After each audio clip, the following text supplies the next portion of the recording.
Hey guys, my name is Ryan, and welcome to Overwatch Central. We had a fairly big patch hit last night, so in this video we're going to quickly go over what was in there because at this point no doubt you already know, but the repercussions of it I suppose and why it pushes us even further towards having bunker comp being a stable meta composition. Before that we have a few other things to go over which are really important to highlight. The first is that there is a free week that you can play. It started on May the 21st and will go until May the 28th, which is next Tuesday. It's the first time we mentioned this, so it's just worth adding, but also this new patch that's on the PTR currently brought along with it the replay system, which is really cool, as you're seeing on screen. This was just one game that I had. I didn't do particularly well, but I can look back at that and I can see the perspective of other players that were doing well and see how badly I did, and basically fed the whole way through. It picks up the last 10 games from custom lobbies, competitive no doubt when it's added in, and also quick play, and it works basically the same as the World Cup viewer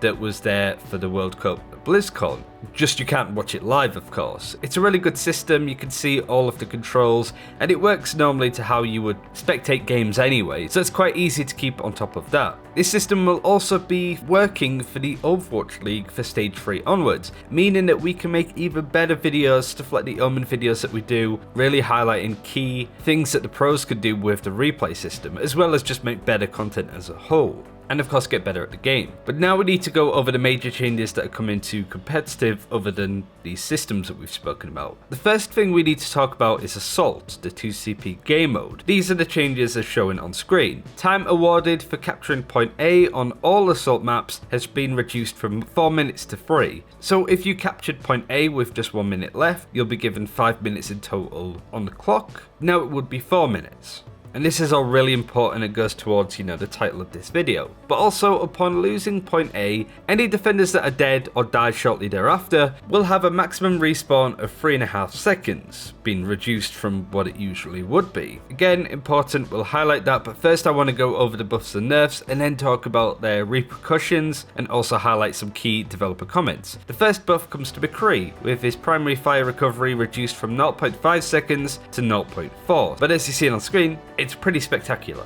Orisa protective barrier can now be deployed without interrupting reload. Another buff was for Baptiste. His ammo for his biotic launcher, so his right click, has been increased from 10 to 12, with the duration of his ultimate, the amplification matrix, being increased from 8 to 10 seconds. The final buff is Symmetra. The teleporter interact range has been increased from 1 meter to 1.5, so you don't need to be as close to the teleporter to interact with it. And now onto the nerfs, and we start with Diva's defense matrix, which is reduced length of defense matrix from 15 meters to 10. In Torbjorn, the rivet gun, the secondary fire damage per bullet, reduced from 12.5 to 10.5, dealing 105 damage total per shot, instead of 125. So there are all of the changes in case you missed them, but now we go over why this is just a huge buff to the composition of bunker as a whole. I think Mccray has the biggest change here, and the developer comments are as followed. On average, Mccray's damage output wasn't quite making it up for the relative low mobility or utility in his kit. Reducing his weapon's recovery time improves the potential damage output without affecting the number of successful shots to kill an enemy.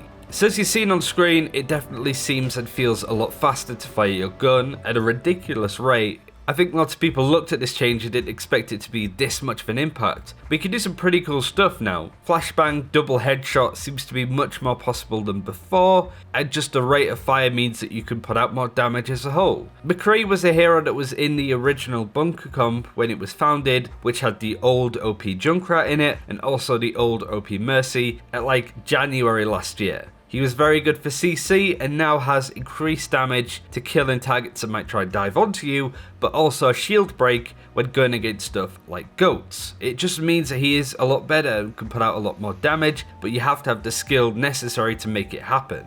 Orisa, the developer comments are as followed. Orisa's one of the longest weapon reloads, and interrupting it to deploy a new barrier felt too disruptive to her gameplay. This change allows her to reload as needed while still being able to protect herself and her team. This isn't a major change for Orisa, but it's still a decent buff. It's a quality of life thing, and it means that she can consistently put out more damage over time and consistently get her shield out. You don't need to trip over your own abilities, and because of that, it just means that Orisa is a lot easier to play and could do a lot more as a whole. And from playing this for a little bit, these changes feel really good to use. Baptiste, developer comments. Given the dual nature of Baptiste's weapons, he ends up having to reload often. We're increasing the amount of ammo he has to work with so he can get more firing time while healing. Similarly, increasing the duration of amplification matrix will allow allies more time to get into position to make use of it. As we've also highlighted in the past, Baptiste has got blamed for the rise of this bunker comp, but he personally has the lowest pick rate and win rate of all of the supports.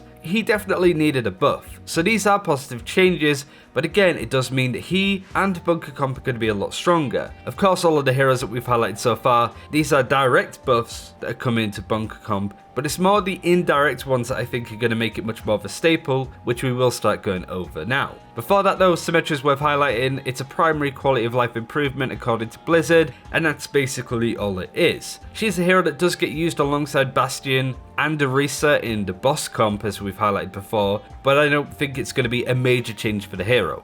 The first indirect has to come to Diva. These were the developer comments on her defense matrix. It's a very powerful defensive ability and can often feel oppressive from far away. Reducing the range of it will require Diva to position herself more carefully to take advantage of its effects. It doesn't feel as bad as you may think, but no doubt it's a substantial nerf to her. After playing her for a couple of games, you can definitely feel it, and you definitely feel that you're not mitigating as much damage as you used to, but much like duration changes that she's had in the past, you can work around it and it's not the end of the world for her. But this is really the first time that we've seen Diva in a weakened, almost mortal state.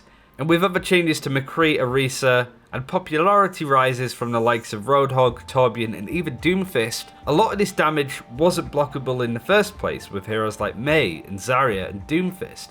But now it's going to be even harder to mitigate the amount of damage coming out of the likes of Roadhog, Mccray, and Orisa, especially with these buffs. Diva being weaker opens up opportunities for Zarya and Roadhog, but Zarya is falling down in pick rate and popularity, so it's really a time for Roadhog right now, which again augments and establishes that bunker comp Orisa Roadhog kind of style. And the other nerf was Torbjorn. The combined damage output of Torbjorn's secondary fire with his overload was too high, so they brought it down. There was also a bug for Torbjorn where his turret would sometimes shoot through walls, which of course was kind of strong, but I don't think this is going to be a major drop in pick rate or win rate for Torbjorn. Just makes him a lot more fair, I think, but he is still very popular at the moment and still very good. But as I mentioned, with changes to Orisa, to Mccray, to Baptiste, these are heroes that are used in that bunker composition, and these are direct buffs to these characters, you know what I mean? So the indirect ones, of course, come to Diva, but it's also kind of how 2CP has changed too. These were the developer comments for the changes to Assault. Again, as I mentioned, instead of getting 4 minutes once you capture point A for the first time,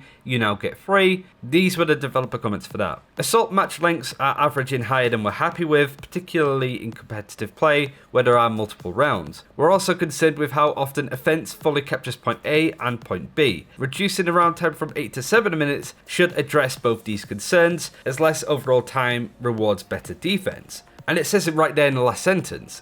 It rewards better defenses. Bunker comp is a stationary defense composition, and all of these changes to 2CP go towards rewarding better defense play, which is a lot easier to do with this composition.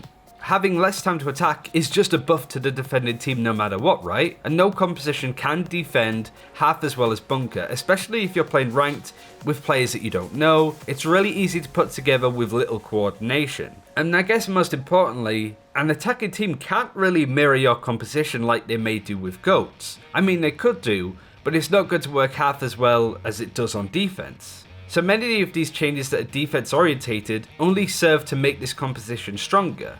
There's also the other change where you have reduced respawn cooldown if you go to try and defend point A as it's being captured. Developer comments here were additionally, sometimes defenders fight late with good intentions on point A would end up staggered from their team when point A falls, leaving their team with uneven footing to defend a rush to B. In these situations, temporarily lowering the respawn time to get these defenders back with their team should be a better match experience and doesn't punish players so harshly for wanting to defend point A. This isn't as pivotal as the first change that we went over, but still a reward for defending teams.